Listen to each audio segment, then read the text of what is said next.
জিন্দা আছে, ভালো করে শুনে নাও। আল্লাহ বলছেন যে তুমি যদি তোমার মা বাবাকে একসাথে কিংবা কোনো একজনকে বৃদ্ধা অবস্থায় পেয়ে যাও, তুমি মনে করবে আল্লাহ পাক তোমাকে সুযোগ দিয়েছেন।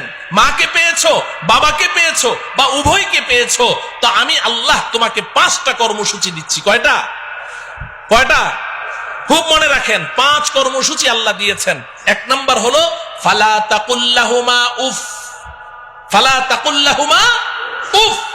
তুমি তোমার মা বাবার সামনে এমন কোনো কথা বলতে পারবে না, এমন কোনো কাজ করতে পারবে না যে তোমার কথায় কাজে কষ্ট পেয়ে তোমার মা কিংবা তোমার বাবা বলবে উফ। উফ শব্দটা তোমার মা বাবা যদি উচ্চারণ করেছে, তোমার জান্নাতের বাড়িতে আর যাওয়া লাগবে না। কিংবা তোমার মা বাবার কোনো কথা শুনে তুমি বিরক্ত হয়ে বললে উফ বাবা থামো তো, উফ মা চুপ করো তো, এই যে তুমি উফ বলেছো, তোমার জন্য জান্নাত হারাম হয়ে যাবে। লা তাকুল্লাহুমা উফ, 1 নাম্বার। 2 নাম্বার ওয়ালা তানহারহুমা। বাবা মাকে ধমক দিয়ে কথা বলিস না, ঝাড়ি মেরে কথা বলিস না। তোর হাতে, তোর শরীরে এখন অনেক শক্তি আছে, তো মা বাবা দুর্বল হয়ে গেছে, এখন মা বাবার সাথে ধমক দিয়ে কথা বলবি, ঝাড়ি মেরে কথা বলবি, আমি আল্লাহ এটা তোর জন্য হারাম ঘোষণা করলাম। ধমক দিয়ে কথা বলিস না। লা তানহারহুমা। 3 নম্বর কর্মসূচি ওয়াকুল লাহুমা কওলান কারীমা। মা বাবার সাথে নরম স্বরে, আদরের স্বরে কথা বলো, আদর করে করে মা বাবার সাথে কথা বলো। যখন মা বাবা বুড়া বুড়ি হয়ে যাবে, তো সে তোমার ছোট বাচ্চা, 3 বছর 4 বছরের বাচ্চার মতো হয়ে গেছে। তোমার 3 বছরের সন্তানটার সাথে বলো, তুমি যখন ঘর থেকে বের হও, তো বাচ্চাটাকে কোলে নিয়ে 2 গালে চুমু দিয়ে বলো, আব্বু তোমার জন্য কি আনবো, মজা আনবো, তক্কেত আনবো, বিক্কু আনবো, কি ঢং করে করে তুমি কথা বলছো। তো তোমার বাচ্চাটার সাথে এত সুন্দর করে কথা বলো, মা বাবার সাথে কথা বলতে গেলে তখন তোমার মেজাজটা কেন খারাপ হয়ে যায়? সেম মা বাবার সাথেও আদর করে করে কথা বলতে হবে। ওয়াকুল লাহুমা কওলান কারীমা। চেহারাটা গোমরাহ করে রেখো না, গাল ফুলিয়ে রেখো না।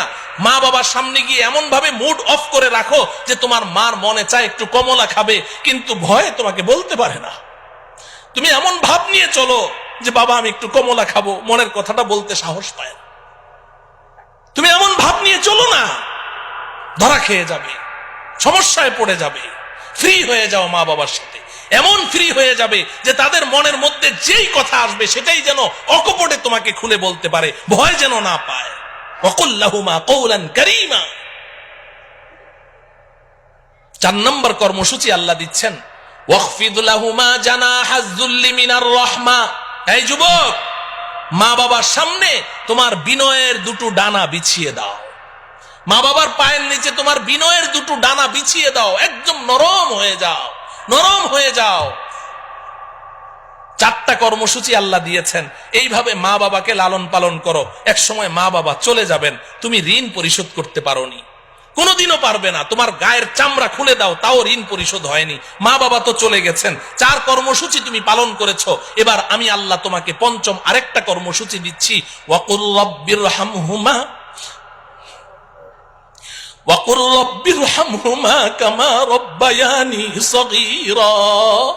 সারাটা জীবন যতদিন জিন্দা থাকো, আমি আল্লাহর কাছে হাত দুটো তুলে চোখের পানি ছেড়ে বলতে থাকো, আল্লাহ গো আপনি যেভাবে বলেছেন চেষ্টা তো করেছি, কিন্তু মা বাবার হক তো আদায় করতে পারি নাই, আপনি তো নিয়ে গেলেন। আল্লাহ গো, আমি যখন দুগ্ধপুষ্য শিশু ছিলাম, তখন আমার মা আমাকে যেভাবে আদর আহ্লাদ করে লালন পালন করেছেন, আমার বাবা যেভাবে আমাকে আদর সোহাগ করে লালন পালন করেছেন, আল্লাহ গো এখন তো আমার আব্বা আম্মা আপনার কাছে, আপনিও আমার আব্বা আম্মাকে ওইভাবে আদর সোহাগ করে লালন পালন